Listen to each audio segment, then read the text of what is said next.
Dans une vidéo précédente, je vous ai parlé de 3 business à lancer en Afrique pour moins de 15 000 francs. La vidéo est disponible là-haut. Dans cette même lancée, je vais vous parler d'un sujet très capital. Un sujet qu'on n'apprend pas à l'école, quelque chose que moi aussi j'ai appris. J'ai appris en faisant des recherches sur la richesse et aussi en appliquant et en regardant, en observant la vie des autres. Et je veux aussi vous amener à comprendre que le plus important, ce n'est pas d'avoir un gros budget. Hello African brothers, hello to all my African brothers from English speaking country, Nigeria, Ghana, Kenya et tous ces pays anglophones là. On est ensemble. Alors moi c'est Ismaël Badjam, élève ingénieur en météorologie, fondateur de African and Proud of It et entrepreneur. Alors vous allez remarquer qu'aujourd'hui j'ai pas mis le t-shirt African and Proud of It, j'ai préféré mettre une tenue traditionnelle. C'est toujours pour valoriser notre culture, valoriser notre continent, l'Afrique. L'un des buts de notre chaîne, c'est de valoriser l'Afrique, de créer une dynamique incassable afin qu'on puisse évoluer ensemble. Alors si vous n'êtes pas encore abonné, je vous prie de vous abonner, de cliquer sur le pouce bleu et de cliquer sur la cloche de notification pour ne rater aucune prochaine vidéo. Alors comme je disais dans la vidéo introduction, aujourd'hui on va parler d'un sujet très capital concernant l'argent. Alors je vous prie de suivre la vidéo jusqu'à la fin. L'école ne nous apprend pas à chercher l'argent. On ne nous a jamais rien dit à l'école concernant l'argent. L'école ne nous apprend même pas à gérer l'argent. On nous apprend à l'école que pour être riche, il faut fréquenter, travailler, avoir un salaire et maintenant travailler dur pour avoir les augmentations de salaire, afin d'être confortable, afin d'être libre financièrement. Moi, je dis que c'est faux. Pourquoi? Parce que tu ne peux pas être riche si tu dépends d'un salaire. Dès le bas âge, l'école ne prépare à travailler pour des gens, à travailler la fonction publique, à être des employés. Certaines personnes me disent souvent, on apprend l'épargne en économie à l'école. Qu'en économie, on apprend l'épargne. C'est vrai, à l'école, on apprend l'épargne en économie pour ceux qui font économie. L'épargne, c'est bien d'avoir une couverture. Mais l'épargne sans investissement, c'est un argent bloqué. Pourquoi je dis que c'est un argent bloqué? Parce que tu dois investir sur des actifs.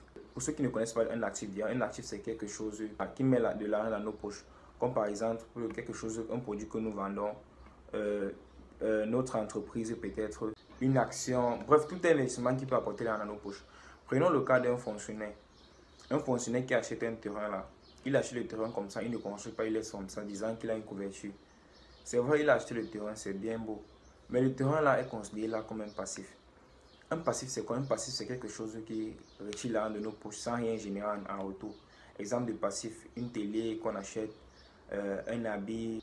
Alors que s'il achète le terrain là, il construit sa maison, il met les locataires, là le terrain est considéré comme un actif, puisque chaque fin du mois, il aura l'argent de ses locataires, il aura de l'argent qui entre dans sa poche. Alors, il est important d'abord d'investir sur des actifs, avoir plusieurs actifs, donc plusieurs sources de revenus et limiter ses passifs. Et si on a déjà plusieurs actifs, on peut augmenter ses passifs. Il y a un livre que j'ai lu sur l'intelligence financière que je vous recommande de lire. C'est le livre Père riche, Père pauvre de Robert Kiyosaki. Dans ce livre, Robert Kiyosaki dit que il explique un truc que déjà, tu peux avoir 20 000 de salaire. Moi, j'ai 40 000 de salaire. Mais si je mets tout mon argent sur des passifs, à la fin du mois, je peux me retrouver avec 1000 francs. Alors que toi qui as tes 20 000 francs de salaire, si tu investis sur des actifs, à la fin du mois, tu peux te retrouver avec mes 40 000 francs. Alors, c'est pour nous amener à comprendre qu'il ne faut pas beaucoup d'argent pour investir et être riche, mais il faut investir pour devenir riche. Ce n'est pas combien on gagne qui compte, mais c'est ce qu'on investit qui compte. Donc, investir sur des actifs. Donc, même si tu as beaucoup d'argent et tu passes ton temps à investir sur des passifs, tu ne peux pas être riche. On va prendre le cas des athlètes, des gens qui gagnent le loto, qui finissent pauvres là. C'est parce qu'ils n'ont pas d'intelligence financière. Le problème avec ces athlètes-là et plusieurs autres personnes, c'est de vivre le paraître. Vivre le paraître comment? Essayer de montrer aux gens la vie qui ne mène pas, acheter des choses chères pour montrer qu'on est riche, vivre une vie au-dessus de nos revenus. Notre style de vie doit être adapté en fonction de nos revenus. Nous devons vivre en fonction de nos revenus. On ne doit pas montrer aux gens ce qu'on n'est pas. Nous ne sommes en concurrence avec personne.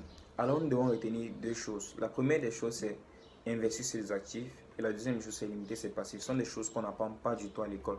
Alors frères africains, je vous invite aussi à vous auto-éduquer. Comment vous auto-éduquer? À vous auto-éduquer en lisant un livre de développement personnel. Car ça nous aide à nous développer, à nous connaître. Et sachez que le meilleur investissement, c'est l'investissement en soi-même. Alors pour accompagner cette vidéo, je vais partager avec vous une vidéo de Robert Kiyosaki où il parle de l'intelligence financière et de ce qu'on nous apprend par l'école au sujet de la richesse. Alors frères africains, je vous prie de partager cette vidéo massivement si elle vous a plu, qu'elle peut aider plusieurs personnes. Alors à très bientôt pour une prochaine vidéo et rendez-vous à l'apogée.